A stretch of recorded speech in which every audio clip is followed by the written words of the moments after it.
even though the plastic is warming up the soil. Because it's flat to the ground like this, it's holding in the moisture, right? Almost like for those that are aware of the germination technique.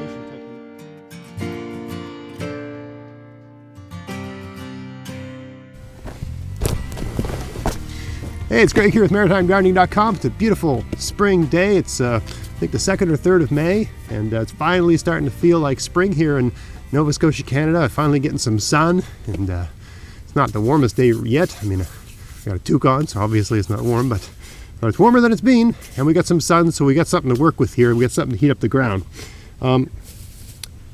This video, I'm going to speak to a question I get all the time from viewers who are new to the approach of no-till gardening. I practice, for those that are new, I practice a form of gardening called no-till gardening. Some people call it, it's called permaculture, back to Eden gardening, roothed out gardening, wood chip gardening. There's lots of different terms for this, but the general approach is that you always keep your soil covered in some sort of mulch, whether that's hay like this one here, or leaves, or grass clippings, or seaweed, or chipped up branches from trees, wood chips. There's almost anything that's organic that will break down, and that the organisms in the soil can eat. And there's many benefits for gardening that way. I'm not going to get into that topic today. But what people ask me all the time is, how do you plant in that? What's the technique? How do I sow my seeds? I direct sow. The vast majority of what I grow in my garden, I just stick it in the ground. There's different techniques I use to compensate for the climate here, like this plastic dome. But generally speaking, a good portion of what I grow, I'd say the lion's share, is just direct seeded without these sorts of things. I just use this to get greens started early, and also I use these like little mini greenhouses to start tomatoes and things like that, even direct seed tomatoes. Anyway, this video is not about that. The question is, how do you sow in a garden that's been mulched with something? So what I'm going to do this video on is I'm going to walk back from large seeds. It really depends on the type of seed you're planting. Is it a big seed? Is it a small seed? What are you planting? And depending on what you're planting, that affects how you're going to adapt your sowing technique to the presence of the mulch. So I'm going to start from big and work my way down from small. Okay, so come along and have a look. All right, so here we've got a garden bed that's covered in mulch, and I'd say there's a good 3 inches of this spoiled stable hay on here. People say, doesn't that give you weeds? Not when you put it on thick enough. If you have it on about 3 or 4 inches deep, I'm not exactly sure why. I'm sure it's got something to do with the amount of light and the temperature of the soil, but the weed seeds, and there's plenty of them in here, I can see them, just don't seem to germinate, or if they do, they can't find their way through the mulch. But let's say you're going to plant something really big, like a potato. Okay, that's the biggest seed I could think of. Potato, or sunchoke, something like that, like a big tuber or something like that. So for a potato with a mulch, I would plant the potato about the depth of my wrist beneath the soil. So I dig down. Right, soil's always loose in my garden, but I dig down and plant it about 8 inches deep or 6 inches deep. Basically the distance from my wrist to my fingertips. I usually just take the potato and sort of twist it down in until my wrist is at soil level.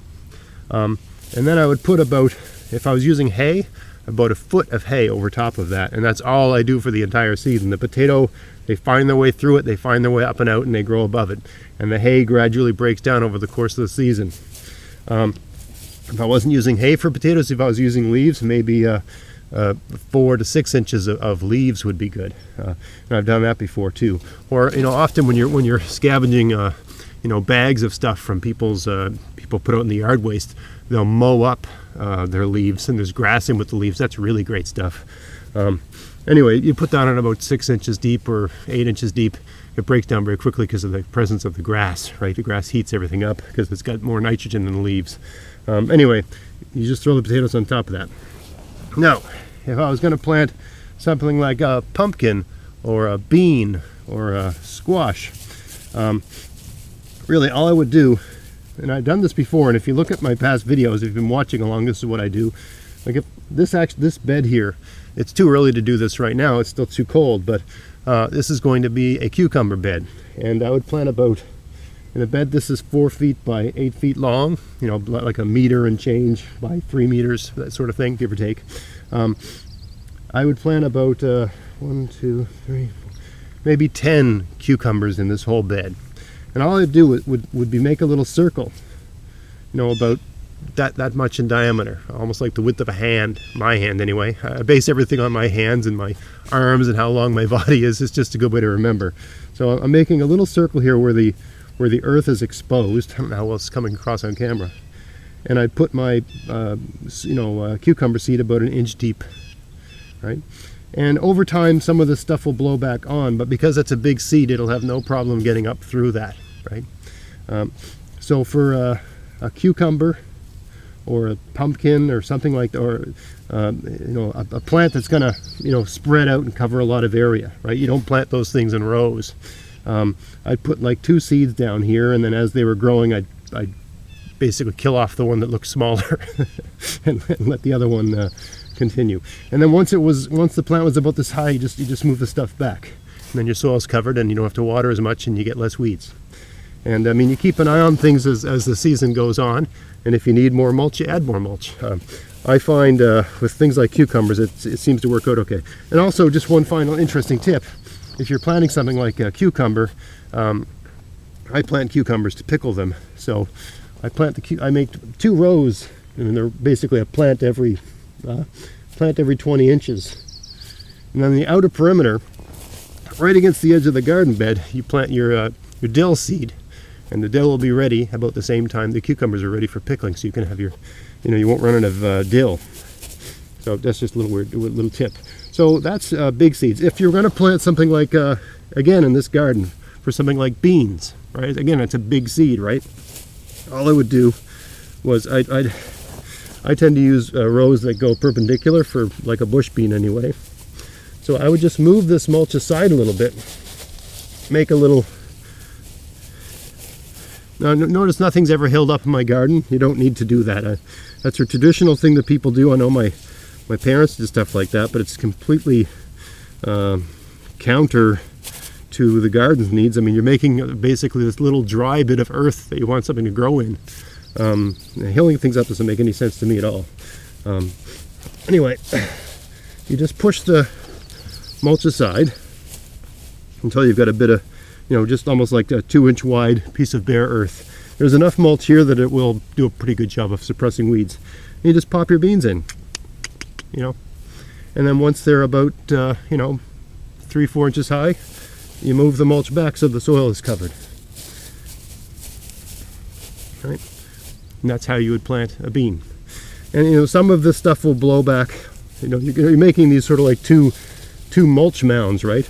And over time with rain and wind, some of it will blow back, but just a tiny bit will find its way back on here. And a big seed like a bean or something like that, it'll have no problem pushing its way through, little bits of hay and stuff to find their way back. Okay, so that's anything like beans or peas or that size of seed, a fairly large seed, right? Now, let's talk about things that are a bit smaller than that. All right, now here's a bed where I planted onions, and I'll move the camera in a bit closer, but some are growing. I planted 2 varieties. I planted one variety from here over and a different variety from here over.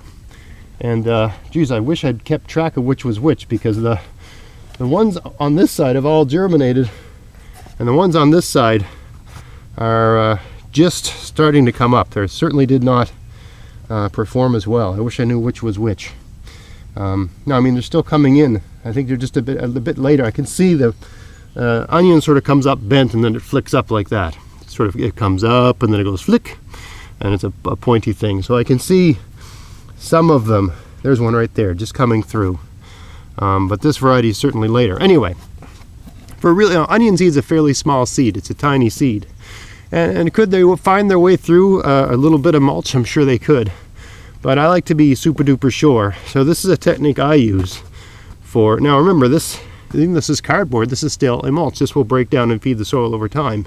And I'm also keeping the soil, these are keeping the soil underneath the cardboard moist, and they're suppressing weeds. I mean, if I lifted up any one of these, I would and can see, there's something, look at that. So some sort of weed of some kind that was germinating, right? So I mean, who knows what that is? Geez, that might be borage actually. But anyway, don't want borage. But I can see there's another one, right? So there's all kinds of things underneath this cardboard. Right, there's a little weed seed of some kind, grass or whatever. Right? There's all kinds of things germinating underneath this cardboard, but it's not gonna amount to anything. It's gonna hit this cardboard. It's not gonna get any light. It's gonna be starved for light, and it's just gonna die.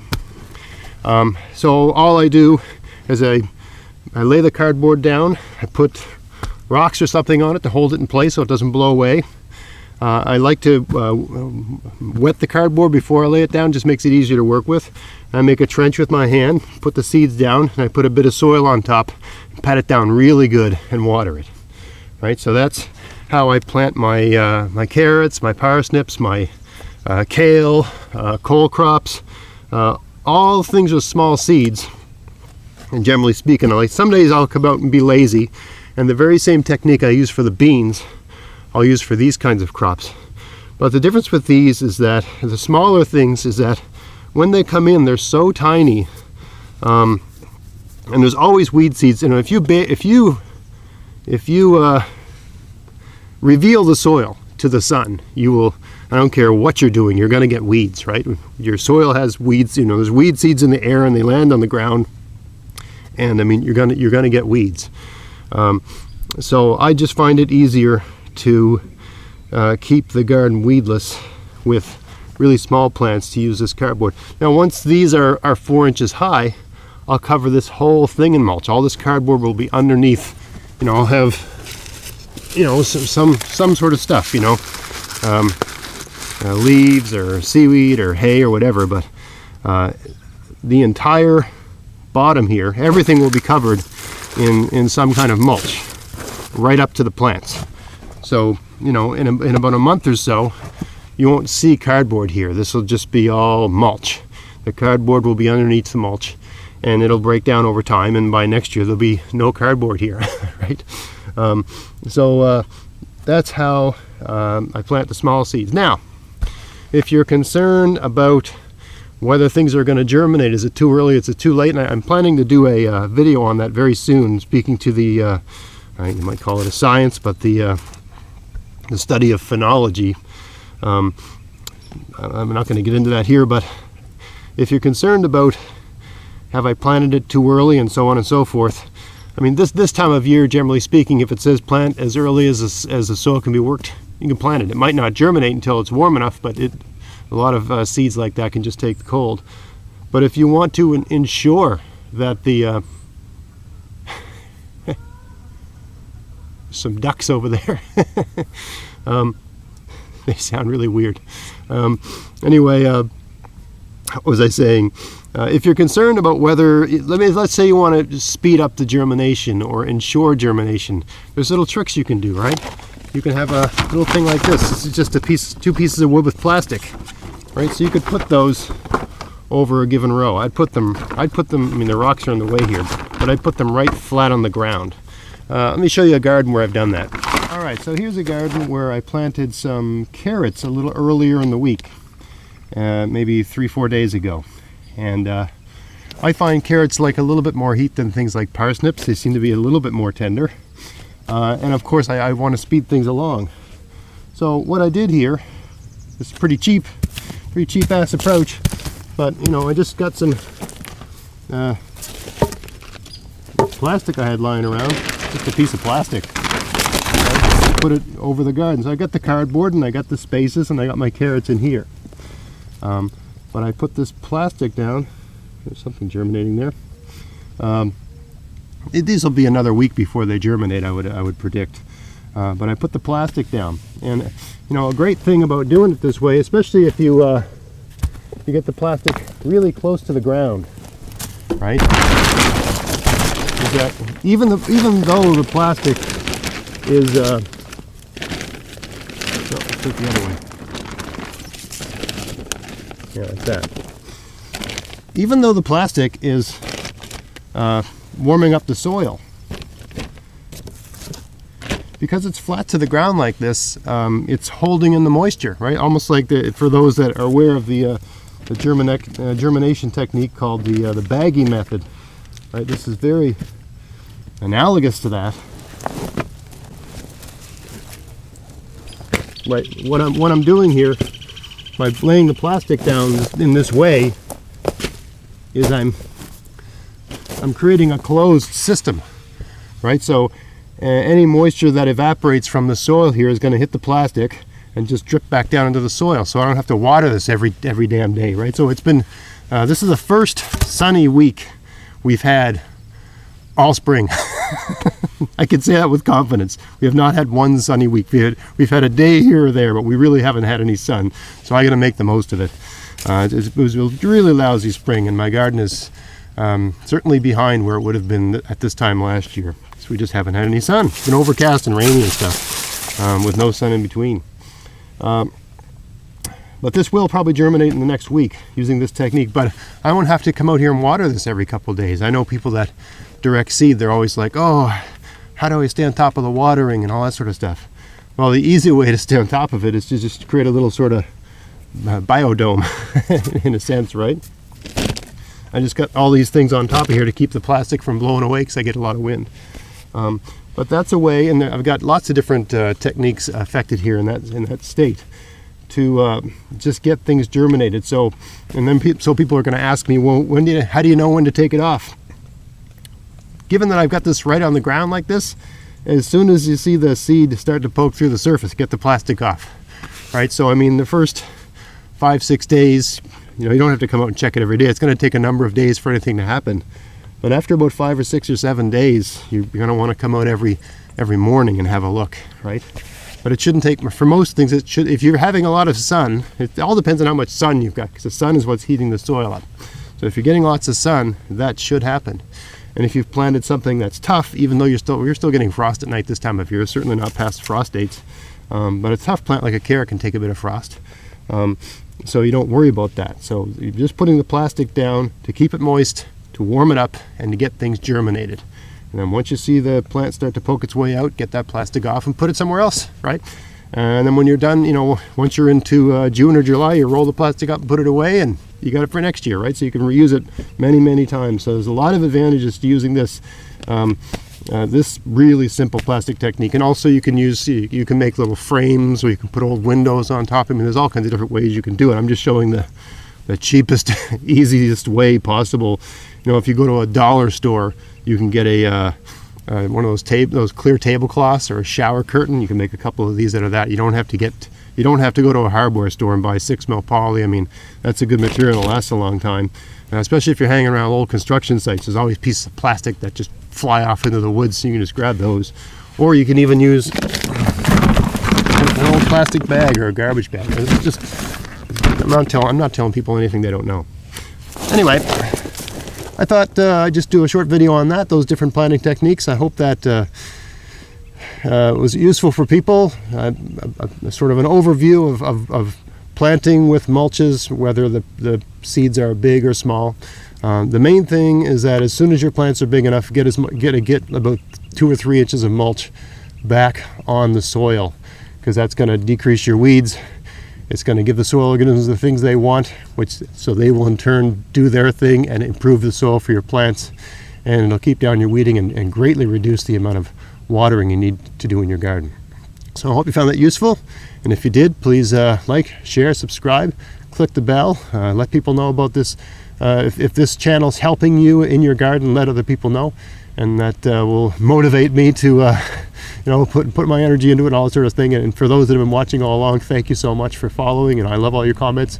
And actually this video was a result of viewer comments. I get my best ideas from viewer comments, because it's been a while since I was a novice gardener, and I try to put my mind in the state of the novice gardener, or the new gardener, or someone that's new to no-till gardening. But sometimes I can't always do that effectively. So the questions and the comments that come from the viewers really give me good material to come up with videos that I hope are useful for people and are answering the questions they want answered. So until next time, thank you for watching. Get out there, get at it, Have fun in your garden. Thanks for watching.